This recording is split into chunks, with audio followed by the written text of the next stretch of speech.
My first example of an indeterminate type plant is this morning glory. One of the giveaways that it's indeterminate is that it has flowers that are in very different stages depending upon the part of the plant that we look at. That's quite common, but even more telling is when you take a look at an apical meristem and you see that it is still vegetative while the rest of the plant continues to flower. So when the apical meristem remains vegetative, puts down new nodes and internodes, then you can tell it's an indeterminate plant. Also, when it's a vining plant, that's very often a sign that it is indeterminate. Here's another example of an apical meristem.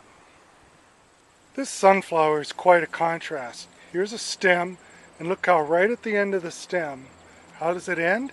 It ends with a flower. Quite clearly, this stem has an apical meristem that became reproductive earlier in the season, and it stopped producing new nodes and internodes and instead produced an inflorescence. You'll very commonly see ornamental plants like this sedum as determinate plants, because that means that the flowers are going to be at the tip of the stem, and because the tip of the stem is on the outer part of the plant, they're very showy.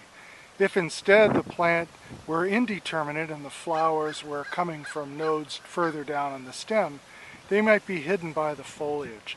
So in a lot of cases you'll see ornamentals that are determinate in their flower. I believe in the text I mentioned corn as an example of a determinate plant, and here we're looking at some reed grasses that are the same sort of thing. They, at the terminus of the stem, have become reproductive, and so they are determinate plants.